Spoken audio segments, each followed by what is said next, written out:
Xin chào tất cả các bạn, chúng ta lại gặp nhau trên kênh Thế giới hôm nay. Trong suốt chiều dài lịch sử, nhân loại không ngừng tìm cách sử dụng động vật trong các hoạt động gián điệp, dùng chúng làm vũ khí hay các hệ thống cảnh báo tinh vi. Và quốc gia có thể nói là đầu tư mạnh cho hoạt động này chính là Mỹ, với nhiều dự án nghiên cứu và sử dụng các loài động vật phục vụ cho mục đích thu thập tình báo của mình.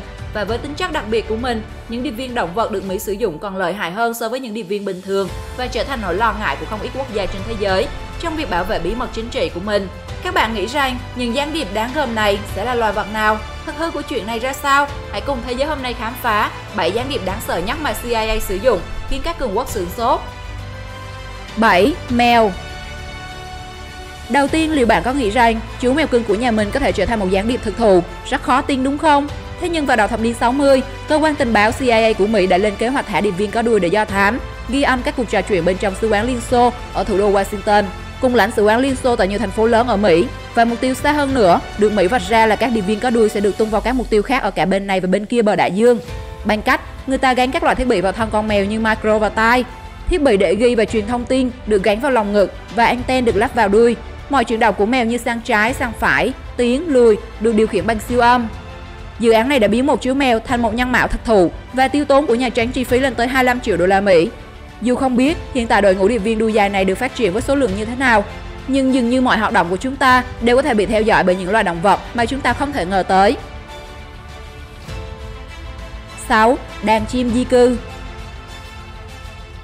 Công nghệ gián điệp của Mỹ dường như là nỗi sợ hãi của bất kỳ quốc gia nào trên thế giới, kể cả đối thủ cạnh tranh ngang tầm như Nga và Trung Quốc. Có lẽ bạn cũng giống như Thế giới hôm nay, không thể ngờ rằng một đàn chim di cư bình thường như không thể bình thường hơn được cũng có thể trở thành đội ngũ điệp viên thu thập thông tin tình báo cho Mỹ. Câu chuyện tưởng chừng chỉ tồn tại trong các bộ phim khoa học viễn tưởng thì lại hoàn toàn có thật ở xứ sở cờ hoa. Ngoài một số loài động vật khác, CIA cũng tập trung vào các loài chim di cư bằng cách dành một khoảng thời gian trong năm để chúng di chuyển đến vùng Sikhani ở lưu vực sông Volga của Moscow, nơi Liên Xô đã đặt một nhà máy vũ khí hóa học trong khu vực. CIA đã biến những con chim di cư thành cảm biến sống. Dựa vào việc phân tích thịt của chúng, cơ quan tình báo Mỹ có thể xác định được các hợp chất hóa học được nghiên cứu tại nhà máy của Nga. Bạn có tin nổi không? Đây chính là một trong những lý do vì sao Mỹ luôn là cường quốc đứng đầu thế giới, không chỉ về phát triển kinh tế mà còn ở lĩnh vực quân sự quốc phòng. 5. Đọc suy nghĩ từ xa. Trong lịch sử loài người, thế giới tâm linh luôn là một điều bí ẩn khiến con người vừa sợ hãi, vừa khao khát muốn khám phá. Với sự phát triển như vũ bão của khoa học công nghệ, chúng ta vẫn chưa giải thích được thấu đáo về việc có hay không thế giới tâm linh. Chính vì thế, những nhà ngoại cảm, những người được cho là có khả năng giao tiếp với thế giới đầy bí ẩn này đã luôn được các quốc gia trên thế giới, từ những nước kém phát triển cho tới những nước có nền khoa học kỹ thuật phát triển như Nga, Mỹ, Anh, coi là những đối tượng đặc biệt cần nghiên cứu để phục vụ cho mục đích riêng của mình. Tin rằng Liên Xô đang nghiên cứu dùng khả năng ngoại cảm và hoạt động gián điệp. CIA khởi động dự án mang tên Stargate vào năm 1970. Chương trình này tuyển mộ rất nhiều người tuyên bố có sức mạnh tâm lý để phanh phui các bí mật tình báo. Những người tham gia dự án này được gọi là gián điệp ngoại cảm, và nhiệm vụ của họ là sử dụng khả năng nhìn xa của mình để thu thập dữ liệu về các hoạt động gián điệp ở nước ngoài, phục vụ cho các chiến dịch chống khủng bố, thăm dò các căn cứ quân sự ở nước ngoài và phát hiện các hầm tên lửa của đối phương. Các bạn nghĩ sao về những gián điệp này? Theo bạn, Mỹ có thành công trong việc thực hiện dự án gián điệp ngoại cảm này không? 4. Cá voi, cá heo. Đã bao giờ bạn tự hỏi tại sao cá heo và cá voi lại là ngôi sao rất thu hút ở hầu hết các bể cá? Đó là bởi vì chúng thông minh hơn hầu hết các loài sinh vật khác trên hành tinh, cùng với khả năng bơi lội đáng gờm. Chính vì thế, từ những năm 1960, Hải quân Hoa Kỳ đã đưa vào biên chế những con cá heo trưởng thành và huấn luyện để phát hiện các mục tiêu dưới nước. Thay vì sử dụng khứu giác làm nhiệm vụ như chó, cá heo phát hiện vật thể bằng kỹ thuật định vị tiếng vang. Khả năng định vị bằng tiếng vang của cá heo vượt xa mọi công nghệ thời bấy giờ và vẫn còn rất hiệu quả trong tình huống thực tế ngày nay. Chương trình huấn luyện cá heo của Thủy quân lục chiến Mỹ được cho là từng có 85 con cá heo và 50 con hải cẩu. Chúng thực hiện nhiều nhiệm vụ, từ canh gác các bến cảng, dọn dẹp mìn cho tới thu hồi thiết bị. Một chương trình khác của CIA đó là huấn luyện cá heo trở thành kẻ phá hoại, mang theo chất nổ tấn công các con tàu trên biển. Ngoài ra, với nhiệm vụ trinh sát, có thể nó được gắn một thiết bị chuyên dụng nhằm ghi lại chuyển động của các tàu ngầm nguyên tử Liên Xô, ghi lại các dấu vết phóng xạ, ô nhiễm hóa học ở trong nước. Không chỉ riêng Mỹ, Liên Xô cũng có chương trình huấn luyện cá heo tương tự, đóng ở Crimea, khi vùng đất này tách khỏi Ukraine và sát nhập với Nga vào tháng 3 năm 2014. Bộ Quốc phòng Nga đã kiểm soát công viên thủy sinh nhà nước Crimea. Nơi này, cùng trung tâm huấn luyện của Hải quân Mỹ đặt ở San Diego, là hai điểm duy nhất trên thế giới hiện có các cơ sở huấn luyện cá heo chiến đấu đầy đủ, toàn diện nhất. 3. Bồ câu. Nếu nói đến các đại tiền bối điệp viên trong giới động vật, không ai không thể qua mặt chim bồ câu. Trong cả hai cuộc chiến tranh thế giới, chim bồ câu là một thành viên không thể thiếu của bất kỳ đội quân nào. chúng vận chuyển những viên thuốc trong đó có chứa bản đồ, hình ảnh, thư từ. Chim bồ câu được huấn luyện tốt đến mức 90% tin nhắn trong Thế chiến thứ hai đều đến từ đội cánh của chúng. 32 chú chim bồ câu đã được trao tặng huân chương dũng cảm Deakin của Anh vì những cống hiến trong việc giúp quân đồng minh chiến thắng phát xít Đức. Tất nhiên, trong số các điều viên động vật của CIA thì bồ câu là không thể thiếu.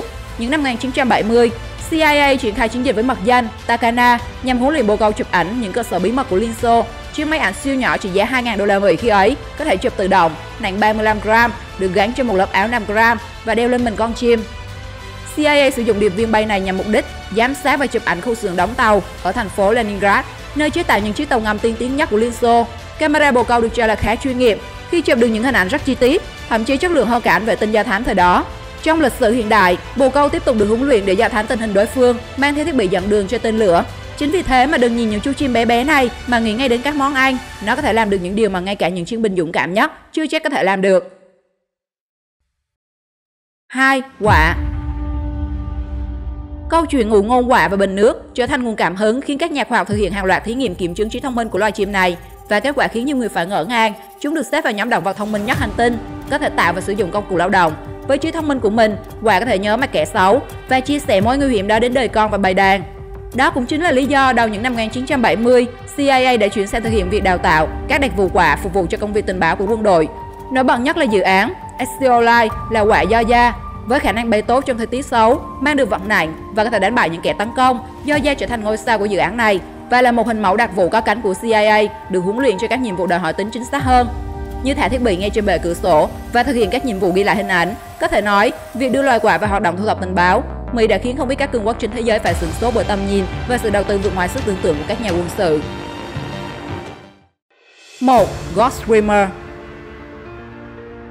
Cuối cùng trong danh sách này là một gián điệp có 102 trên thế giới. Nó trở thành nỗi khiếp sợ của bất kỳ quốc gia nào đối đầu với Mỹ trên biển. Các bạn có đoán được đó là gì không?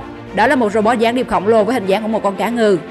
Con cá robot này được thiết kế để bơi vào lãnh hải của đối phương và bảo vệ vỏ tàu Mỹ. Nó sử dụng một chiếc vai robot để di chuyển trong nước và được các nhà lãnh đạo hải quân gọi với tên Silent Nemo, Nemo yên lặng. Con cá robot được lập trình để tự hoạt động hoặc điều khiển từ xa. Nó có khả năng di chuyển lặng lẽ trong nước và thực hiện những khúc ngoặt khó, khiến cho Silent Nemo trở nên lý tưởng cho các nhiệm vụ giám sát và chính xác. Thiết bị này còn được biết đến với cái tên Ghost Swimmer, có chiều dài khoảng hơn 1,5 m và trọng lượng gần 45 kg. Có thể hoạt động ở nơi có độ sâu từ 25 cm tới hơn 90 m. Ghost Swimmer sẽ cho phép hải quân thực hiện thành công nhiều loại nhiệm vụ trong khi các thợ lặn và thủy thủ vẫn được an toàn. Nhờ dung lượng biên lớn, con cá robot có thể hoạt động độc lập trong một thời gian dài.